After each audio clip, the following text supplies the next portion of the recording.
အားလုံးပဲမင်္ဂလာပါအခုဗီဒီယိုကမြန်မာဘောလုံးအကစားသတင်းအစုံလေးကိုတင်ဆက်ပေးတော့မှာဖြစ်ပါတယ်။အိုမန်အသင်းကိုအနိုင်ရခဲ့တဲ့ပွဲမှာအကောင်းဆုံးကစားသမားအဖြစ်မြန်မာယူဆက်ခွန်အသင်းကောင်ဆောင်အောင်တီဟာသတ်မှတ်ခံခဲ့ရပါတယ်။အောင်တီဟာကအာရှဗလာယူဆက်ခွန်ခြေစစ်ပွဲစဉ်3ပွဲကစားပြီးချိန်မှာအတွင်းကို2ဂိုးကိုဖန်တီမှု2ချိန်နဲ့အကောင်းဆုံးကစားသမားအဖြစ်2ချိန်သတ်မှတ်ခံထားရပါတယ်။မြန်မာယူဆက်ခွန်အသင်းကအိုမန်အသင်းကို2ဂိုးပြတ်နဲ့အနိုင်ရရှိခဲ့တဲ့အတွက်အာရှဗလာခြေစစ်ပွဲအောင်မြင်ဖို့ရာအခြေအနေကောင်းတွေကိုပိုင်ဆိုင်ထားနိုင်ခဲ့ပြီဖြစ်ပါတယ်။2026အာရှဗလာယူဆက်ခွန်ပြိုင်ပွဲခြေစစ်ပွဲဝင်မြန်မာယူဆက်ခွန်အသင်းကောင်းဆောင်အောင်တီဟာကစီးရီးယားအသင်းနဲ့ကစားရမယ့်ပွဲကိုအနိုင်ကစားမှဖြစ်လို့ပရိသတ်တွေအနေနဲ့ကွင်းနဲ့အထီလာရောက်အပေးကြဖို့အတွက်ဖိတ်ခေါ်လိုက်ပါတယ်။မြန်မာယူဆက်ခွန်အသင်းကခြေစစ်ပွဲအောင်ရဲ့အတွက်ပထမအဆင့်အနေနဲ့အရေးပါတဲ့အိုမန်အသင်းနဲ့ပွဲစဉ်ကိုနိုဝင်ဘာ28ရက်နေ့ညနေကရှင်မိုင်ကစားခဲ့ပြီးတော့2ဂိုးပြတ်နဲ့အနိုင်ရရှိခဲ့ပါတယ်။အဲ့ဒီပွဲစဉ်မှာမြန်မာယူဆက်ခွန်အသင်းအတွက်ဂိုးတွေကိုအောင်တီဟာနဲ့ညီညီတန်းတို့ကသွင်းယူပေးခဲ့တာဖြစ်ပါတယ်။ပွဲပြီးပြုလုပ်တဲ့ရုပ်သံအင်တာဗျူးမှာအောင်တီဟာကကျွန်တော်တို့လုံးနိုင်ခဲ့ပါပြီဒီအတွက်အရန်ဝမ်းသာပါတယ်အိုမန်အသင်းနဲ့မကစားခင်ကတည်းကသူတို့အသင်းရဲ့အားသာချက်အားနည်းချက်တွေကိုကျွန်တော်တို့ဗီဒီယို analyze သိချလုပ်ခဲ့ပါတယ်အဲ့ဒါကြောင့်အနိုင်ကစားနိုင်ခဲ့တာပါစီးရီးယားအသင်းကိုလည်းကျွန်တော်တို့လေ့လာထားပါတယ်စီးရီးယားအသင်းကိုကျွန်တော်တို့အနိုင်ကစားမှာပါဒါကြောင့်ပရိသတ်တွေအနေနဲ့ကိုယ်နဲ့အထီလာရောက်အပေးဖို့ဖိတ်ခေါ်ခြင်းပါတယ်ဆိုပြီးတော့ပြောကြားခဲ့တာဖြစ်ပါတယ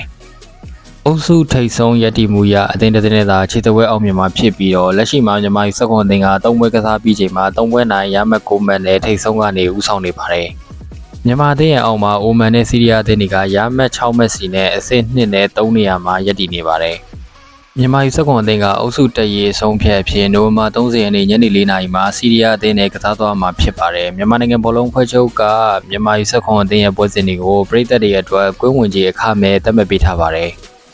လက်ရှိသတ်မှတ်ထားတဲ့ယူဆက်ခွန်အာရှဗလာခြေစစ်ပွဲစဉ်ရဲ့စီးမြင့်တွေအရအင်ရှင်မြန်မာယူဆက်ခွန်အသင်းပါဝင်နေတဲ့ Group G မှာတော့ဘယ်အသင်းခြေစစ်ပွဲကိုအောင်မြင်မလဲဆိုတာကိုလာမယ့်နိုဝင်ဘာ30ရက်နေ့မှာရှင်ပြိုင်ကစားရမယ့်ခြေစစ်ပွဲနောက်ဆုံးပွဲစဉ်အထိစောင့်ကြည့်သွားရဖို့ရှိနေပါတယ်။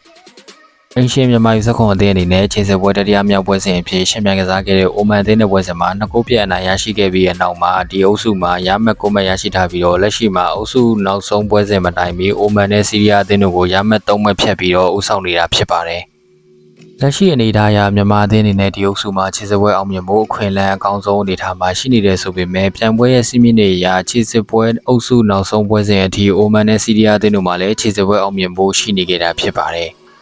ပြိုင်ပွဲရဲ့စီးမြင့်တွေအရအုပ်စုအတွင်းမှာရမှတ်အများဆုံးအသင်းတစ်သင်းထပ်ပိုနေခဲ့မယ်ဆိုရင်အဲ့ဒီရမှတ်တူညီနေတဲ့အသင်းတွေရဲ့အုပ်စုတွင်ထိပ်တိုက်တွေ့ဆုံခဲ့မှုဟတ်တူဟတ်မှာရရှိခဲ့တဲ့ရမှတ်ပုံမူတည်ပြီးတော့ခြေစစ်ပွဲအောင်မြင်မဲ့အသင်းကိုဆုံးဖြတ်မှာဖြစ်ပြီးတော့ထပ်မံတူညီခဲ့မယ်ဆိုတာကအဲ့ဒီထိပ်တိုက်တွေ့ဆုံမှုတွေရဲ့ကိုကွာခြားချက်ကိုကြည့်ပြီးတော့ဆုံးဖြတ်သွားမှာဖြစ်ပါတယ်။အကယ်လို့အဆိုပါအချက်နှစ်ချက်လုံးတူညီနေမယ်ဆိုရင်ဟတ်တူဟတ်မှာရာကိုများတဲ့အသင်းကခြေစစ်ပွဲအောင်မြင်ခွင့်ရရှိမှာဖြစ်ပါတယ်။အဲဒါကြောင့်နိုဝင်ဘာ30ရက်နေ့မှာရှင်းပြရမယ့်ခြေစစ်ပွဲနောက်ဆုံးပွဲစဉ်ဖြစ်တဲ့မြန်မာနဲ့စီးရီးယားအိုမန်နဲ့အာဖဂန်နစ္စတန်ပွဲစဉ်နှစ်ပွဲအပဲအသင်းခြေစစ်ပွဲအောင်မြင်သွားမလဲဆိုတာကိုဆုံးဖြတ်ပေးသွားဖို့ရှိနေပါတယ်။အင်ရှင်မြန်မာယူဆက်ခွန်အသင်းအနေနဲ့စီးရီးယားအသင်းနဲ့ပွဲစဉ်မှာတရေရမှတ်တမတ်ရရှိမှသာခြေစစ်ပွဲအောင်မြင်သွားမှာဖြစ်ပါတယ်။နောက်ဆုံးပွဲစဉ်မှာစီးရီးယားအသင်းအနိုင်ရရှိခဲ့ပြီးတော့အိုမန်အသင်းကရှုံးနေခဲ့မယ်ဆိုရင်ဟတ်တူဟတ်ရစီးရီးယားအသင်းခြေစစ်ပွဲအောင်မြင်သွားမှာဖြစ်ပြီးတော့တကယ်လို့စီးရီးယားအသင်းအနေနဲ့မြန်မာအသင်းကို3ဂိုးပြတ်အနိုင်ရရှိခဲ့မယ်ဆိုရင်အိုမန်အသင်းရလက်ကိုကြည့်စရာမလိုဘဲနဲ့ခြေစစ်ပွဲအောင်မြင်သွားမှာဖြစ်ပါတယ်။အိုမန်အသင်းတော့ကတော့ခြေစစ်ပွဲအောင်မြင်ဖို့နောက်ဆုံးပွဲစဉ်ကိုမဖြစ်မနေအနိုင်ရရှိဖို့လိုအပ်နေပြီးတော့တစ်ဖက်မှာလည်းစီးရီးယားအသင်းကမြန်မာအသင်းကို2ဂိုးပြတ်ဆိုတဲ့ရလက်နဲ့အနိုင်ရဖို့လိုအပ်နေတာဖြစ်ပါတယ်။တကယ်လို့အိုမန်အသင်းကနောက်ဆုံးပွဲစဉ်မှာအာဖဂန်နစ္စတန်အသင်းကိုအနိုင်ရခဲ့မယ်ဆိုရင်တော့မြန်မာအသင်းအနေနဲ့စီးရီးယားအသင်းကိုတကူပြတ်အထိရှုံးနေခွင့်ရှိနေသေးတာဖြစ်ပါတယ်။အင်ရှင်မြန်မာပြည်သက်တွေအနေနဲ့လည်းအာရှဖလားခြေစစ်ပွဲအောင်မြင်ဖို့လက်တကမ်းအလိုကိုရောက်ရှိနေတဲ့မြန်မာယူဆက်ခွန်မျိုးသားအသင်းရဲ့နိုဝင်ဘာ30ရက်နေ့ညနေ4နာရီချိန်သူဝနာဘောလုံးကွင်းမှာရှင်ပြိုင်ကစားသွားမဲ့စီးရီးယားယူဆက်ခွန်အသင်းနဲ့ခြေစစ်ပွဲနောက်ဆုံးပွဲစဉ်ကိုလာရောက်အားပေးဖို့အတွက်လိုက်လဲစွာဖိတ်ခေါ်လိုက်ပါတယ်။